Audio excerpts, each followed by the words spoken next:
All right, we're going to go ahead and get started just in the interest of time. Good afternoon, leaders, colleagues, and industry partners. It's a pleasure to be here amongst a cadre of professionals and represent the Navy Surgeon General and tell our story of modernization. As a maritime nation, the U.S., like our allies and partners, relies on the global economy and geopolitical stability to ensure our prosperity and our way of life. With over 90% of trade and 95% of data traversing on or below the sea, we utilize forward deployed naval forces to protect freedom of navigation and bolster global commerce and international law. For decades, this has been the norm.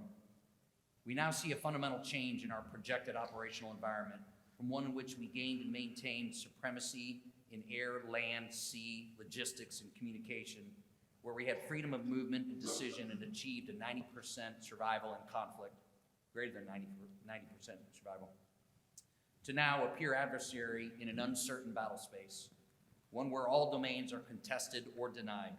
We've lost the ability to mass, we've lost our normal linear continuum of care, and will require long patient holding times. The next battle will likely be at sea and will require a new paradigm of medical planning and engagement over extraordinary long distances.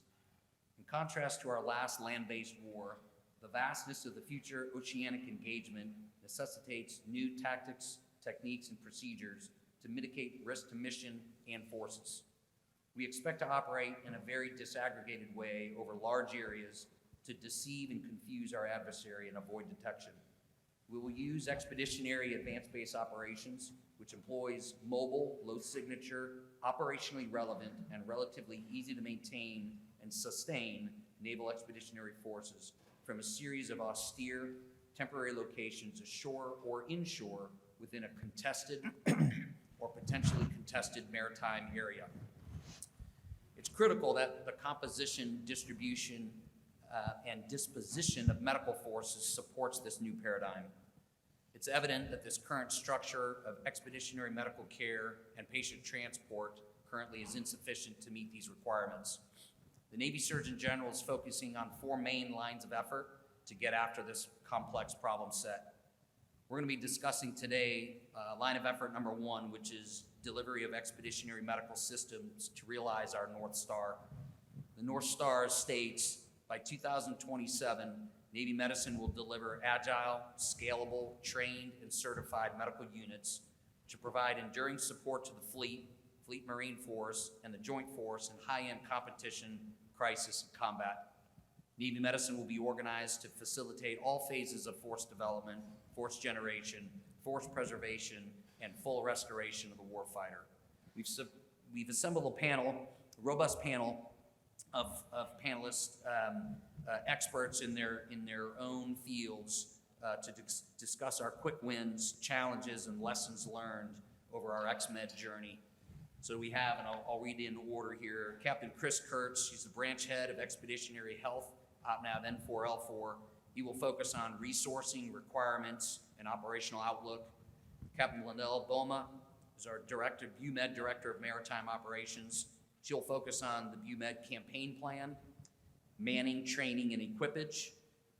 We have, got out of order here, Mr. Montreal Smith, Principal Assistant Program Manager for Expeditionary Medical Afloat, PMS 408, focusing on the XMed family of systems and acquisition.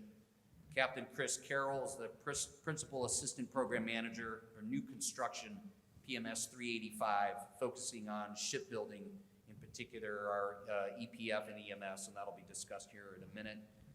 We have Mr. Nick Pantaleos, Afloat Medical Programs, Ship Integrity and Performance Engineering, NAVC, focusing on ship design and medical integration.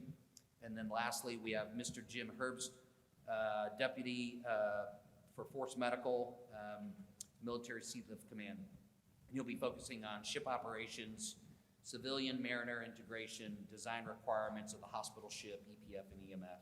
So what I'm going to do is just have each of the panelists kind of give you a quick overview of their long pole in the tent, what they're focusing on, and then ideally that leads to some conversation or question from you all. If not, we'll stimulate that discussion and prompt further dialogue. So Captain Kurtz, over to you.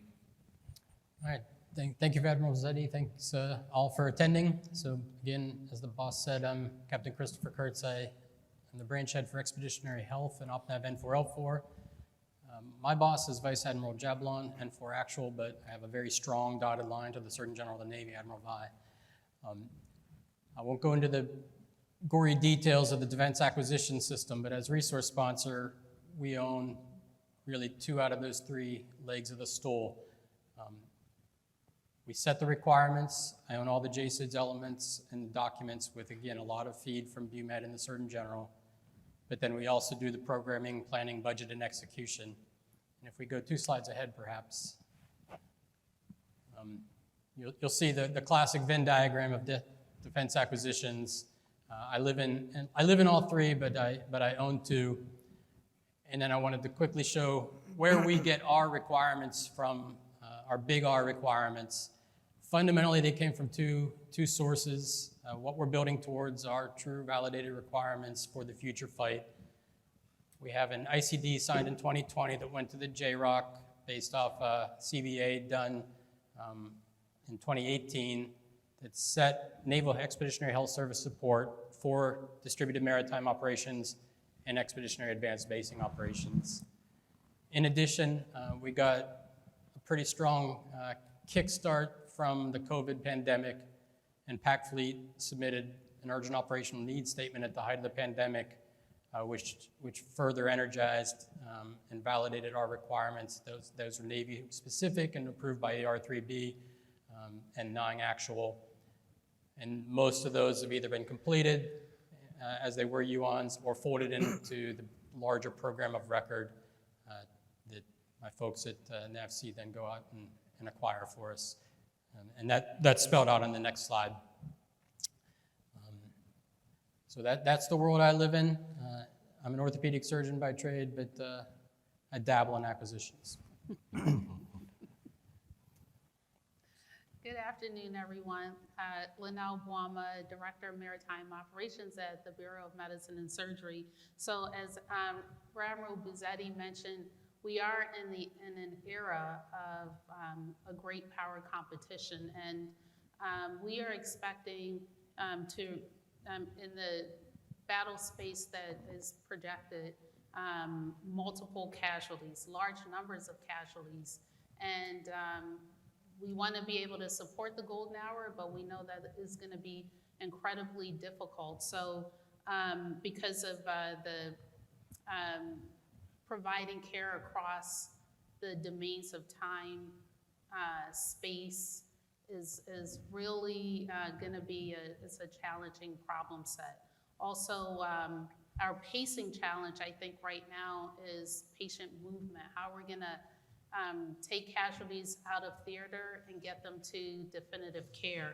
So over the last about 18 months, BUMED, the Bureau of Medicine and Surgery, has pivoted to now become a headquarters that has a director of the director of maritime operations.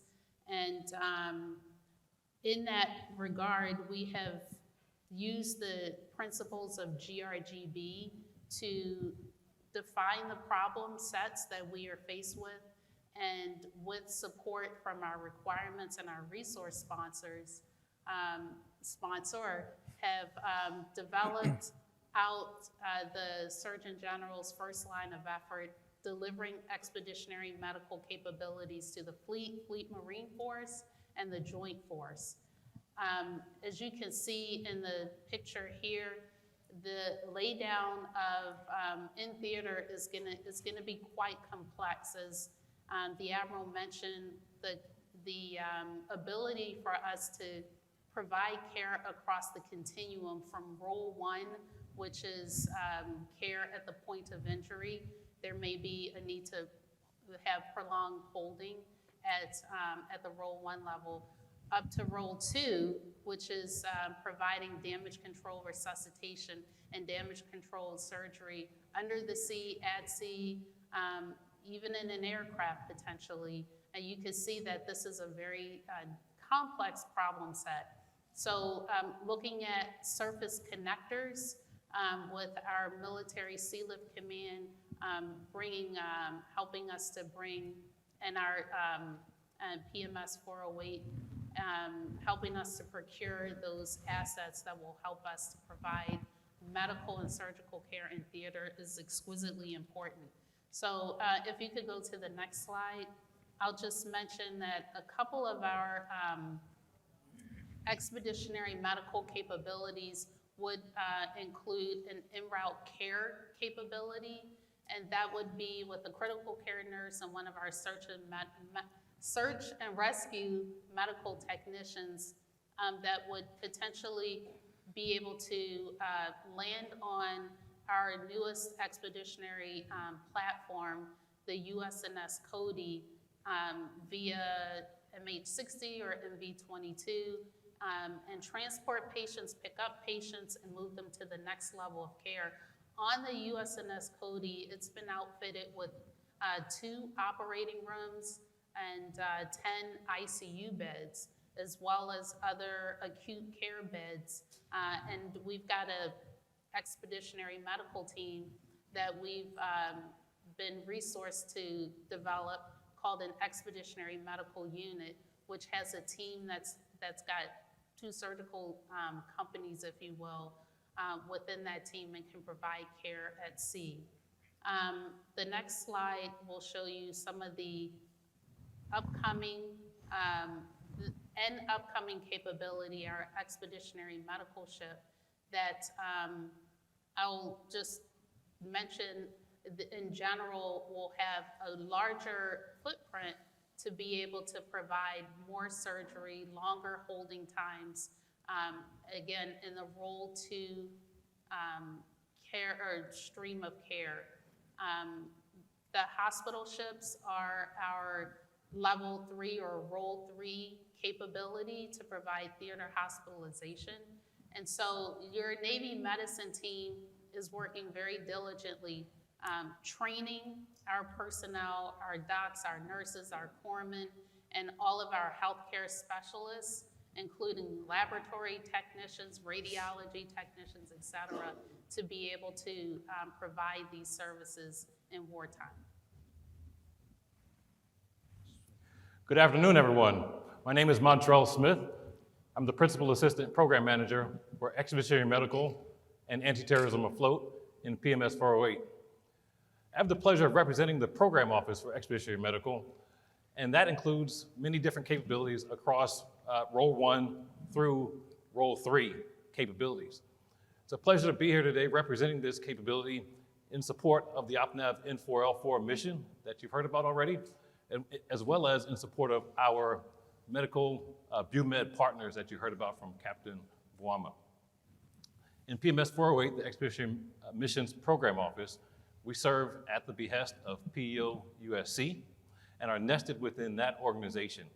PEO USC, being unmanned and small combatants, includes programs like LCS, or Littoral Combat Ship, the Future Frigate Ship, Special Operations, Material Solutions, as well as PMS 408 and other program offices, including unmanned systems. In PMS 408, we have a group of programs which represent a wide variety of capabilities or material solutions for the expeditionary warfighter.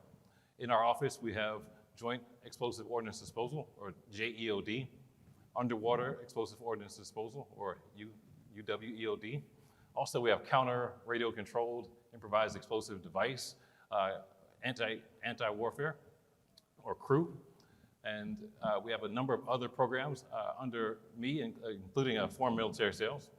Under myself includes Anti-Terrorism Afloat, which is systems like body armor, helmets, laser weapons, human-safe lasers, and other non-lethal effects, mainly in response to the USS Cole incident, which happened many years ago, and the Navy's response to that with material solutions.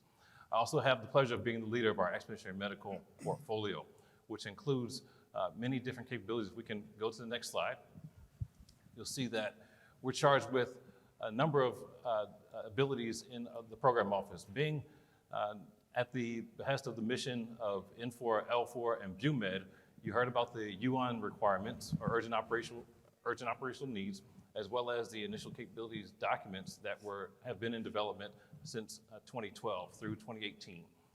In 2021, the ASN RDA came to NAVC and discussed the need to accelerate that line of effort number one, recapitalizing and modernizing and accelerating our material solutions for expeditionary medical. With that, the program office was stood up, and we took the requirements and we pushed those requirements and developed them into what we call top-level requirements. From that, we moved on, and we had our first year of funding in 2023. With that funding, we had the imperative to acquire that first level of system. If we can move to the next slide. First level being leaving from that buddy care or role one, first aid buddy care at the point of injury. Once the patient is stabilized, our first system is what we call the en-route care system. So the material solution for en-route care system is built around the Thornhill Medical Moves SLC system, which is meant to stabilize and do damage control surgery, damage control resuscitation, up to the point of role two enhanced. So that's role two ERCS. Next is our expeditionary resuscitative surgical system, and that then takes us to our expeditionary medical unit. You can see the pictures that you often don't see here. When a lot of people mention expeditionary medical, they automatically think, well, we're talking about ships, Mercy, Comfort, now the EPF Flight 2, maybe the EMS, which many in this room have heard about, but they rarely think about the land-based capabilities that are needed to get the patients from the point of injury to those larger afloat assets. And that's where my program and my program office comes into play. Most of our capabilities are land-based, they're mobile, they're agile and scalable. What we also ensure is that they're certified to the requirements. And so as we've worked to support OPNAV and BUMED in writing those requirements, we also work to ensure there's a robust test and evaluation and experimentation certification program that accompanies our material solutions. Moving from the EMU ashore, we also make sure that capability is what we call roll on, roll off. And so with our EMU being deployed upon a ship of opportunity, we also ensure that it can be rolled onto shore and set up as an expeditionary capability. That's role two, as I said, expeditionary surgery and expeditionary resuscitation. And then moving into role three. And so we also support our requirements and resource sponsor in developing the requirements for role three. And so that's long-term care and increased imaging capabilities, surgical and patient holding capabilities, as well as other ancillary medical capabilities within that. That's a mobile tented system. And so I like to draw the analogy to the old TV show MASH that you'll see from the RB side there. And so most people tend to understand what we're talking about there. We work with Navy Medicine to inform the sustainment of the current Role 3 expeditionary medical facilities and the capabilities that are out there now, but we're also working to design and eventually develop and deliver the future Role 3 or shore theater hospitalization system. I've talked about certification and testing and evaluation for these systems to ensure that they meet requirements and that they have enduring capability to meet that force design imperative. But we also ensure that we have an acquisition strategy. And so with that, being a major systems command and developing our acquisition program along the major capability acquisition pathway, we've ensured to develop an acquisition program baseline, defining the bounds of our program so that we can measure the metrics of cost and schedule, and that we know that within those requirements we're meeting cost and schedule. Not only that, with the acquisition program baseline, we can start developing the future tech refreshes and modernization over the next 5, 10, 15 years and enduring capability into the future. With that as well, in developing capabilities, we ensure partnerships. And so that's partnerships both internally and externally in developing the capabilities. Internally, we have competencies in the core program management, systems engineering, as well as medical expertise. And so when we stood up the program, before we had funding and then when we had funding, BUMED sent over a few of their military officer specialty leaders, PhD medical experts, to team up with our program managers who are scientists, engineers, and other professionals. We also have within NAVSEA matrix capabilities in logistics, cyber, test and evaluation, production, and contracts and acquisition, as well as science and technology, which all inform the acquisition of our program and the design of our systems. And so those are partnerships. Externally, we've partnered with world-class organizations, one being cross-service partnership with the Marine Corps to ensure interoperability. And so joint interoperability, joint capability is an imperative and a thrust for our program, as well as Johns Hopkins University Applied Physics Laboratory. And so looking at the future of our program and how we use our RDT&E funds, or Research Development Testing and Evaluation funds, we worked with Johns Hopkins University for systems engineering, modeling, and simulation, as well as technology landscape assessment and market research for future system engineering and tech refresh abilities. And so with Mr. that, Smith, yes. I want to get through the rest of the panel. Yes, sir. Let me cut Thank you you. off there just for a minute. We'll circle back. on that. Absolutely. Captain Carroll, why don't you go ahead?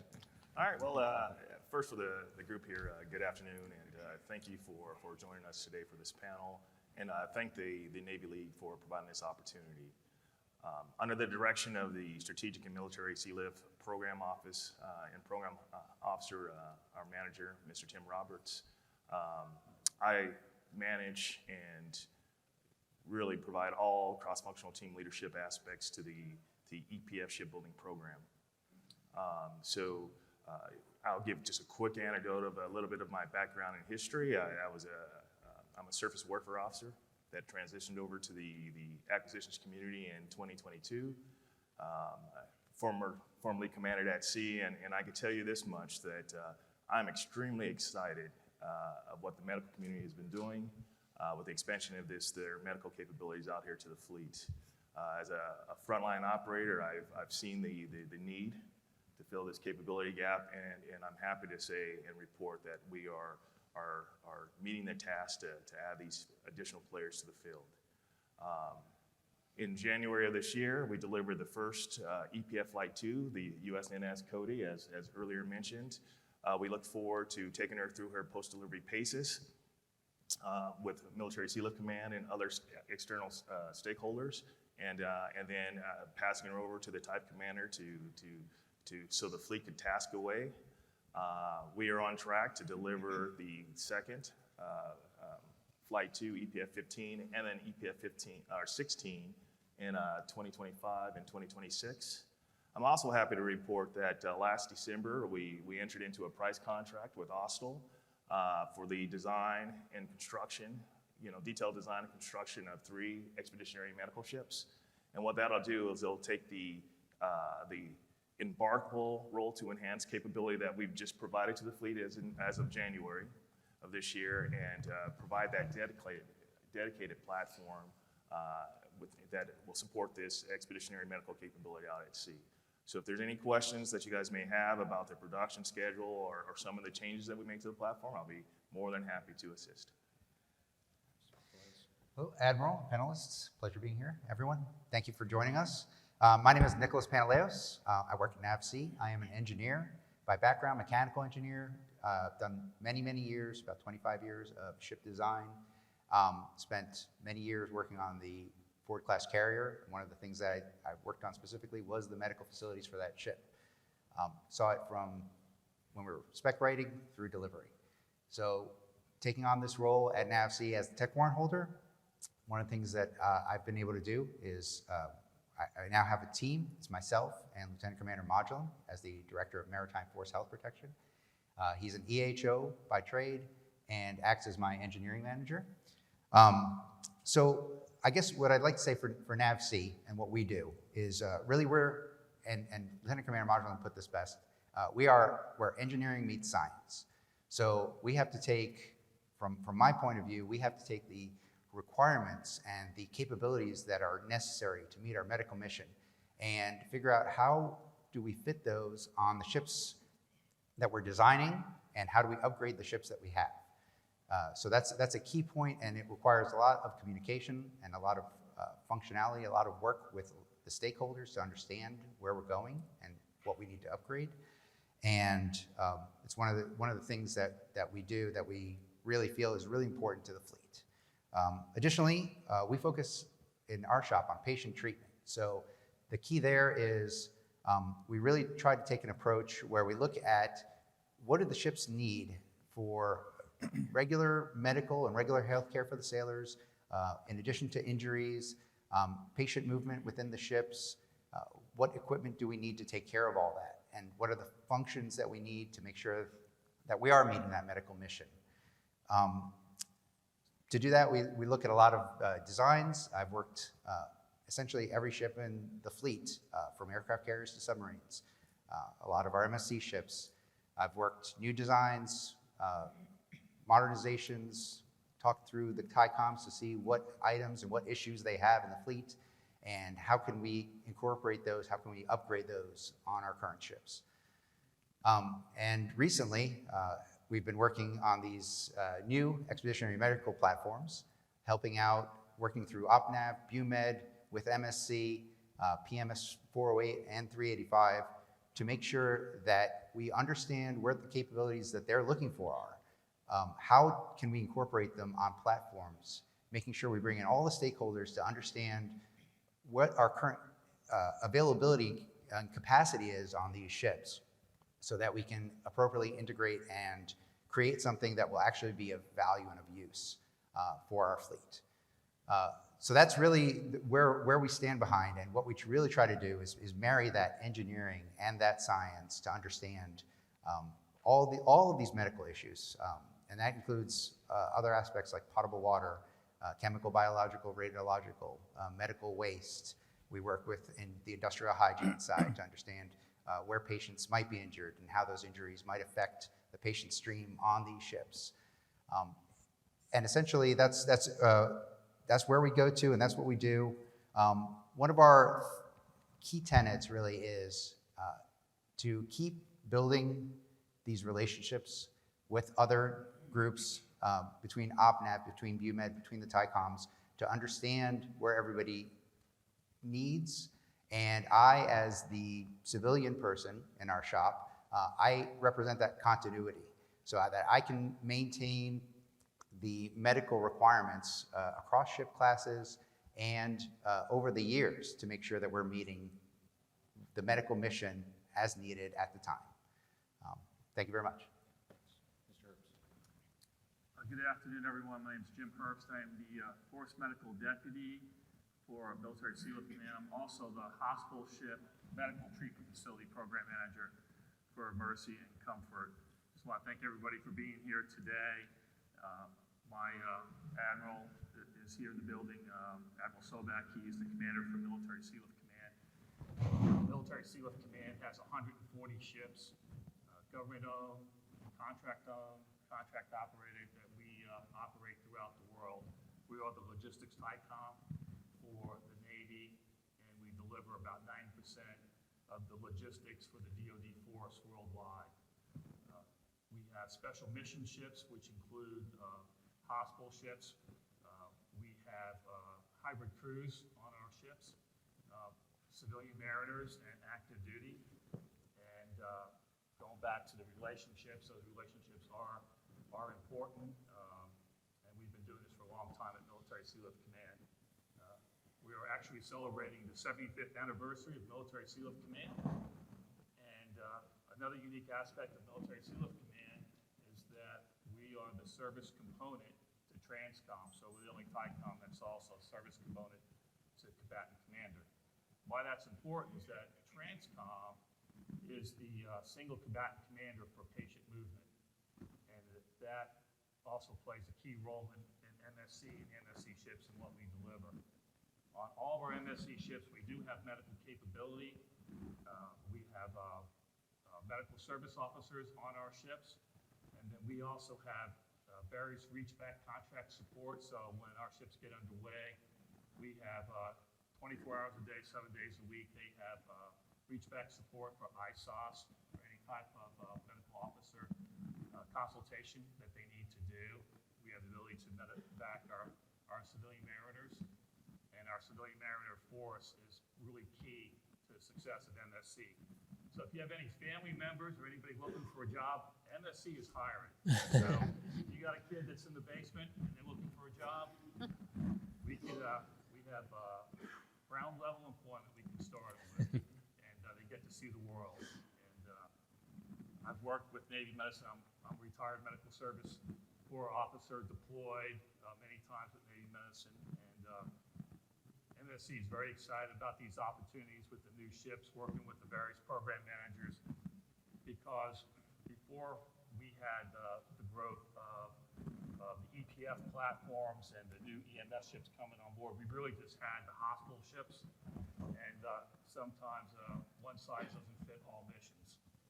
So if you can, go to the slide. What I was trying to do with my slide here was try to give the audience here a background of expeditionary medicine and the fact that this has been around for a long time. So we've had hospital ships since 1798, and they were first employed in the Civil War. So we've had hospital ships for every conflict that our country has had. You'll see some stats up there in regards to December 7th. We actually had a hospital ship on Battleship Row in Fort Allen, right there, taking care of the sailors that were attacked, and everyone that was attacked that day. Admiral Halsey, Admiral Nimitz, they employed the hospital ships in World War II, so they were active in the conflict. We don't know if we go to conflict today, if that would be the case, but back then, that was their primary use, to be there, be available to provide definitive care to those who been injured. And one of the things that we've lacked in the fleet for a long time were these connectors. And so the ability for the Navy to fund expeditionary fast transport ships is just perfect timing for us to be able to have the ability to deliver, like Captain Bolama said, Role 1, Role 2, Role 3 care to our forces out there. The use of hospital ships really had been for a long time more geared towards combat. And starting with the attacks of 9/11, the ships were starting to be used to support secondary missions. Defense security, civil authorities, the DISCA missions for 9/11 in New York City. Katrina happened, the hospital ships were there providing support to that. Now when we have these other ships on a smaller size, we'll be able to provide opportunities for those decision makers, what size capability that they would want deployed or employed. We've had tremendous success in partnerships with near security cooperation missions, building those relationships that we all talk about with our allies and our partners, how important that is to be able to work side by side with our allies and partners. Captain Bilal, she was the XO of the Mercy, and she got to go out on Pacific Partnership missions. And those missions are so important because, one, we are working to achieve the objectives of the combatant commanders, but it also gives our medical team the sets and reps that they need on the platform. And if the mission does come up in the future, they're familiar with the platform, they're familiar often with the AOR to be able to provide that support that was needed. Continued Promise 2009 was an example when that mission happened. Those doctors and nurses that were on that mission came back to Comfort to respond to the Haiti earthquake. And the Comfort did 863 surgeries in 6 weeks on board. So expeditionary medicine's been around for a while. It is evolving, and it's being used more and more to support the combatant commanders. We just got back, Mercy just got back from Pacific Partnership in 2024. Comfort's going to have another mission coming up. Mercy's going to have another mission. So there's lots of opportunities to provide various mission support from hospital ships and then the new ships that are being developed. I just want to give a shout out to Military Sealift Command, our engineers from N7 working close with PMS 385 on ship design for the hull as well as the medical treatment facility. Those engineers also support us when we go downrange. If we need reach back support for various missions, they've been right there on an engineering side. So Military Sealift Command is there to provide support and sustain for logistics as well for Expeditionary Medical. I'm going to pause there for a second and just see if there's, based on what you've heard so far, any questions from the audience. We'll take them. Don't be shy. It's Chatham House rules, so you can fire away. Anything?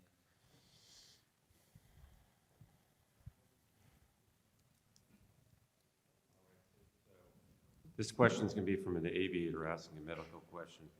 So I'm channeling somebody who's not present here today, but was recently in a Role 2 billet with a unit supporting the Fleet Marine Force, and some questions come up regarding manning and training if we accept the premise that, especially during EABO, that the Navy Marine Corps team is going to be disaggregated over large distances in a large number of places. Has the manning really kept up with that to reflect that rather than your traditional med battalion deployment at a company size level, you're going to start disaggregating to much smaller units, and in turn, with the increased emphasis on particularly airborne in critical care, are we increasing the number of pipeline billets for people to go to courses like JEC and others to ensure that they're properly trained to execute those missions should they have to come into fruition? That's really the question. It's more manpower TTP related rather than hardware related. Thanks. Yeah, so that's a great question, and I'm gonna restate it just to be sure that I understand really what you're asking, and then I'm gonna phone a friend here in just a second with Captain Blama. But if I heard you correctly, it's specific reference to Role 2 with the Marine Corps, so the FRIS STP component. Right, is that right? Okay. So, the Marine Corps takes Navy medicine personnel and then owns them and has the responsibility to build those teams and those systems to support their forces. And so part of the way the Med Battalion design is to support their larger units. Their new design structure is going to incorporate stand-in forces to conduct EABO and DMO. And so the ongoing question is, what is the size of a stand-in force element that has not been wholly designed yet? And so therefore, the medical requirement for that depends on what's the size of that force element and then what is the expected casualty rate. So a little bit unknown. But the rest of your question speaks to, how are we doing the rest of the manning, training, equipment? And I'm gonna give a sound bite, and then I'm probably gonna get pulled off stage and reprimanded. But so I think we all recognize that during COVID and post-COVID, there's national healthcare providers, regardless of specialty, is a shortage. And all services are trying to balance what their requirements are with their recruiting efforts, right? So there's always a demand signal to get more. Interestingly enough, the review of military healthcare system has now defined for the first time ever the joint force medical requirements writ large for DoD. So there's a lot of background effort that's really determining what does medical look like. Speaking for the Navy service, the naval service, that's an ongoing process. And so the rest of your question, if I heard you right, is specific courses. So the course design, so part of what you didn't hear, the whole backstory of how BUMED, Navy Medicine, is reorganizing. Not only do we have TICOMs at PAC and LANT, but Navy Medical Forces Support Command has the responsibility to determine educational requirements, program requirements, and designing the appropriate courses. And then they gotta have the throughput, right, to get students into the seats, right, to then build a capable medical person that then gets deployed. So I'm just gonna tell you, it's one of the long poles in the tent. It's not an easy thing, and it's certainly not easy when you're trying to do that, balancing against a slightly reducing medical force. And so it's a wicked problem set. And I'll turn it over to Captain Ballman if I speak ill or if I'm wrong, you correct me. There were no ills All right, at you're all, done. sir. The only thing I would add is with the Defense Health Agency taking over authority, direction, and control of the medical treatment facilities, it then allowed the Navy Medicine as a service, to focus our efforts on man, train, equip for these expeditionary, Naval Expeditionary Health Services support, CONOPS, that our combatant commanders are really expecting. And from a joint perspective. So there is definitely a push. Nope, we do not have enough people, but the people that we do have are being assigned, they're being trained, and at the same time that they have their responsibility to provide the healthcare benefit, that's really a secondary mission, and we focus on that as a way to maintain reps and sets. Seeing patients in the hospital, et cetera. So we're doing all of the above. We're very busy. And so recruit, along with Mr. Herbst, if you have young people who want to be in the Navy and serve as doctors, we have all the STEM careers. So we have a big push right now for recruitment. Sir, Thank you, sir. I think your question's an excellent one, and I would say that we have developed the requirements in line with your question. So we're not going to fight tomorrow's war with today's or yesterday's capabilities. So when we stood up our CBA a handful of years ago, that was directly designed towards DMO and EABO, because we were too big, too heavy, not agile, not scalable, not adaptable. The various elements of the portfolio you heard about during your introductions are towards those requirements. Then the training elements will follow on. We have a ways to go, but at least we're steering in the right direction. And in the Marine Corps, likewise, I won't necessarily speak wholly on their behalf, but CD&I and McWill and others, we're coordinated with them to make sure that we're not duplicative, we're interchangeable, we're interoperable, and because our problem sets clearly overlap, it's a naval solution. Thanks. Question? I'm Arnold Gordon Bray from the North Carolina Military Affairs Commission, and at first I thought my question was being answered completely. I'm a former paratrooper, former brigade commander, and one of the questions that I would ask is, on your afloat ships or hospitals, what percentage of that is from the land force when you are actively filling the ships up? And does that portend to increase the requirement for your interdependence with other services? Because you got me there for part of it. And then the second part is kind of an ask. Should a lot of your study come out of the state of North Carolina? I call it the front line of the future because we've got all those elements that are stay at war all the time. Should that be a place where a lot of your study is generated, all the way from the coast back to Duke University and that research triangle? Great questions. Can't really comment on the last part of that. I think, unfortunately or fortunately, we don't have a way to tap into that or drive that. We respond to those requirements. But your first question is an interesting one, and I think if you went back to the OV1 that we had about what the future battle space looks like, part of what makes answering your question about does the afloat medical capability, does it take on casualties from a land-based conflict? The reason that becomes a little bit complicated, and I'll let any of my panelists add on here, the reason that becomes very complicated is historically, in the past 2.5 decades of a land-based war, we had a very linear evacuation, right? You went from role 1 progressively, right, back to either Landstuhl or CONUS, right, for role 4 or definitive care back in the States. It was very linear, and it was done with purpose. The future battle space likely, most likely, will not present that. So what that means is the medical evacuation of a casualty is, at this point, ill-defined.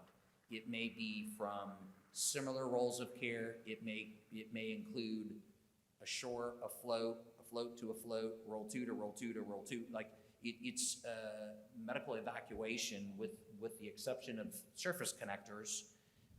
It's going to be largely a lift of opportunity. And so that the reason I share that is because it makes answering your question difficult, because it's going to depend on the operating environment, the stage of the conflict, whether or not you are in the WES or not. You know what I mean? There are confounding factors that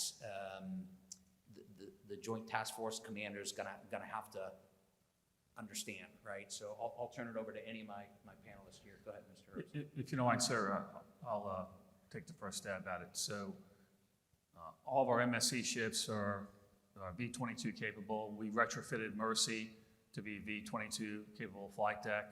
So that's going to be able to help to move patients from the shore to the ship using the same type of aircraft. We're going to be doing that same update on the Comfort in the next couple of years. But the new ships, they'll have V-22 capability.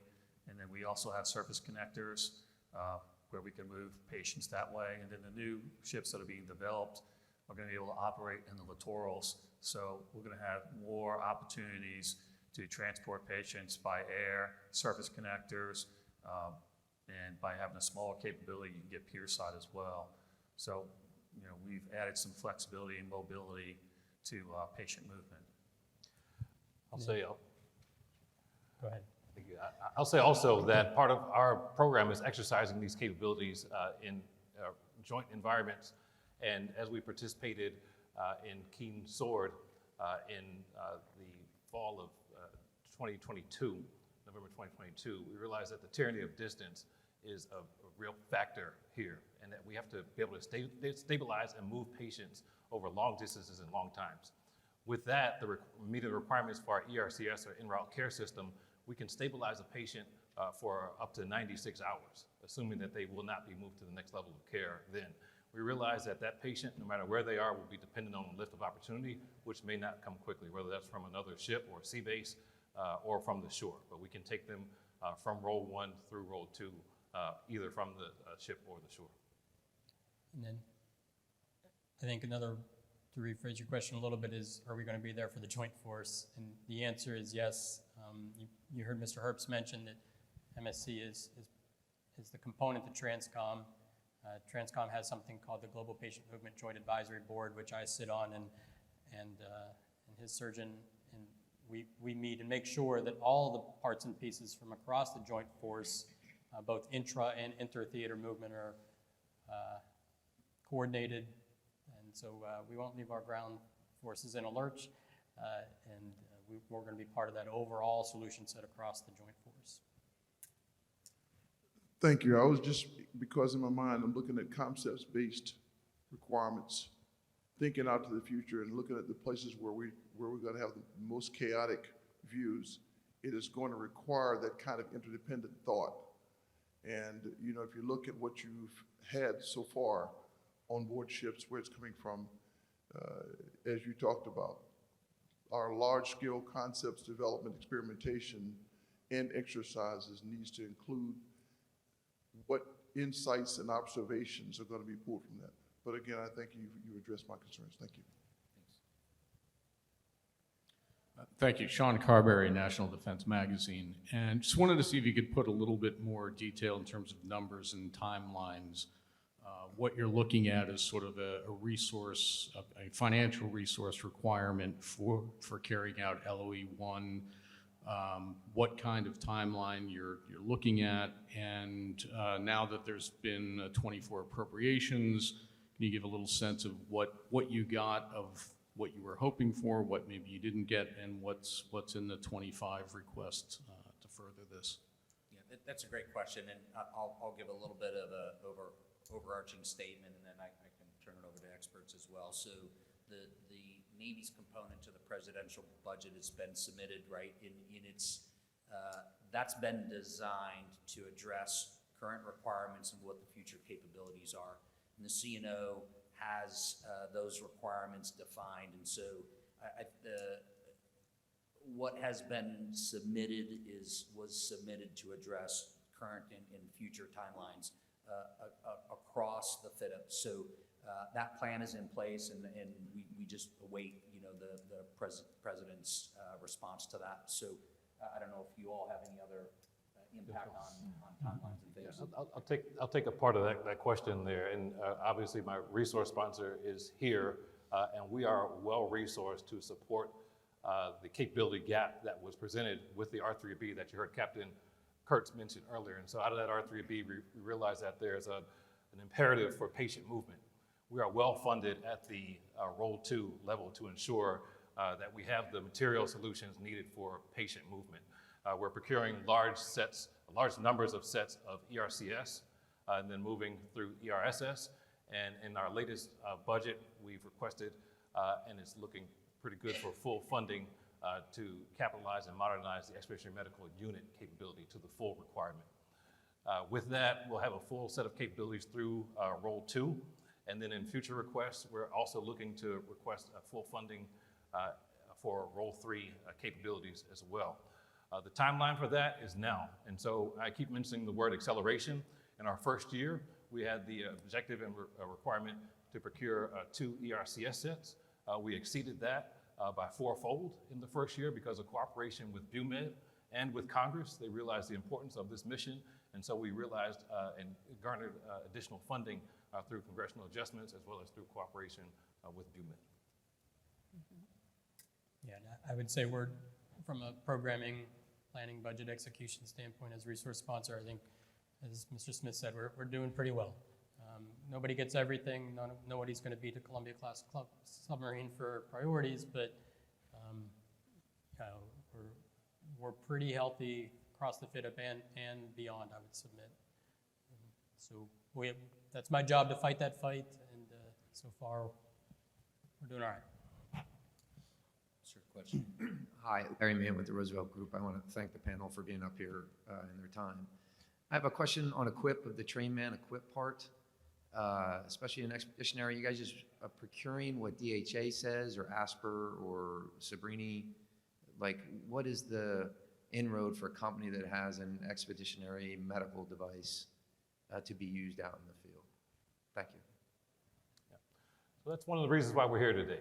We need partnerships, both with government, industry, but also academia. When we look at our legacy systems and moving into our modernized systems, we are developing contracting strategies, one being a family of systems, and so we want to ensure commonality there. When we look at the details of what materials are in each system, we have what we call an Authorized Medical Allowance List, or an AMAL.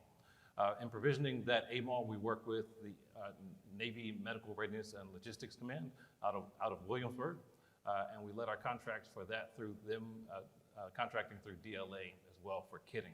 With that, we look for vendors to be partners with DLA for contracting and procuring materials for existing systems. But also in the future, we're considering other contracting opportunities for some of our larger systems in the future. Oh, great, thanks. Can I get with you afterwards, Mr. Smith? One comment to add to that. That was Fort Detrick. They have a vendor day once a month at the Joint Medical Logistics Command. So if you want to get on the list and go up there on vendor day, you can get present your technology that you've developed and see if there are interested partners. So, thank you very much. I'll add to that as well. Just one more comment is that the AMOLs are modernized or revisited for tech refresh every 3 to 5 years. And so we work with surgeons from BUMED, as well as the logistics specialists from Naval Medical Readiness Logistics Command and the program office and other services to ensure that we're modernizing the capability both in a way that has the state of the practice, technology, industry, as well as a joint interest represented. Go ahead, ma'am. Good afternoon, Admiral leaders. My name is Rachel Colden. I am also a Navy Reserve Nurse Corps officer. So we're certainly excited about the new hospital ships, but I was curious of what kind of capability advances with technology are being made and what efforts are being made to expand the organic medical aboard the other non-hospital ships, the Gray Hulls, maybe the aircraft carriers or things like that, to further integrate into this concept of disseminated maritime operations. I'll go. So we just finished a study with CNA. It's not publishable yet, looking especially at our Roll 1 platforms to exactly that question. You know, what do we need to expand our capability on those platforms, knowing that holding is going to be the key to the realm if we can't move them. So that's being looked at on the low end. And then I think on the high end, you know, we also are part of and UpNav N4 owns the Maritime Sustainment Strategy across all the revive, refuel, repair, rearm, resupply vectors. And so we want to leverage big Navy, what they're doing, things like advanced manufacturing, for example, I think has to be in our mind, so to help us sustain forward. I don't know if that answers the question, but you know, we're thinking at the lowest possible level of what does that first class IDC need to know that he or she doesn't know now, all the way up to AI and additive manufacturing. And then I would add, IT systems are also being enhanced for everything from documentation to decision, making engines and software. So those things are in place or coming online and being prototype tested right now. And I'll add that, you know, as we look at ships and the medical mission, as things come up, especially when it comes to new designs or modernizations, when we have availabilities and we have the time and money to go in and make these changes, we have been trying to upgrade equipment, incorporate some of the personnel, I guess talking about their medical files and electronic medical records. Still a work in progress, but we're definitely trying to think of the future and try to think how we can incorporate these, especially into new platforms and what it might mean from an expeditionary medical perspective. Hi, Julia Kondratic with Deloitte.